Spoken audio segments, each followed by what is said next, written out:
अभी तक जितने भी क्वेश्चन पेपर्स मैंने रिवाइज किए हैं, एनालाइज किए हैं, तो मुझे पता चला है कि जितने भी क्वेश्चंस बार बार रिपीट हुए हैं या आए हैं वो कहीं ना कहीं इन्हीं टॉपिक्स में से आए हैं इस चैप्टर में। ओके, तो आप जब ये चैप्टर पढ़ रहे हो तो आपको ध्यान होना चाहिए कि ये सभी टॉपिक्स आपने ध्यान माइंड में रखना है, याद रखना है, ठीक है, क्योंकि क्वेश्चन इन्हीं में से बन के आएगा।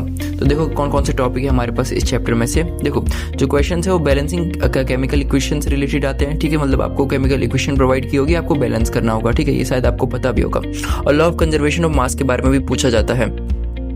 टाइप्स ऑफ रिएक्शंस ये आपको पता होगा, कॉम्बिनेशन, डिकम्पोजिशन, डिस्प्लेसमेंट और डबल डिस्प्लेसमेंट, ये तो बहुत ईजी है, बट आपको साथ साथ इसके ना इक्वेशंस भी याद रखनी है, ठीक है, इसके केमिकल इक्वेशन जितनी भी हैं कम से कम 2 या 3 आपको याद रखनी है। ओके, नेक्स्ट जो है वो है precipitation reaction and colours of precipitates. आपको पता है आपके चैप्टर में 2 प्रेसिपिटेट है, एक व्हाइट पीपीटी रिएक्शन वाला और एक येलो पीपीटी रिएक्शन। आपको दोनों की केमिकल इक्वेशन याद होनी चाहिए। ओके, और कैसे फॉर्म होता है ये भी आपको पता होना चाहिए।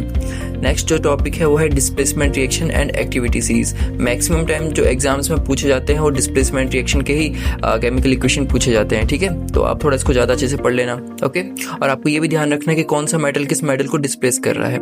आपने यदि 3rd chapter metal and non metals पढ़ा है तो आपको पता होगा उसमें एक एक्टिविटी सीरीज है, राइट, जिससे हमें पता चल जाता है कि कौन सा मेटल किस मेटल को डिस्प्लेस करेगा, राइट, वो आपको पता होना चाहिए। तो उस हिसाब से आप इसकी जो इक्वेशंस होंगी, ठीक है, उसमें आप इजीली आप बता पाओगे कि कौन सा मेटल किस मेटल को डिस्प्लेस कर रहा है या हटा रहा है। ओके, नेक्स्ट जो है वो है thermal, photochemical and electrolytic decomposition. आपको पता है 3 टाइप के डिकम्पोजिशन दे रखे हैं चैप्टर में, एक थर्मल डिकम्पोजिशन, एक फोटोकेमिकल और एक इलेक्ट्रोलाइटिक डिकम्पोजिशन।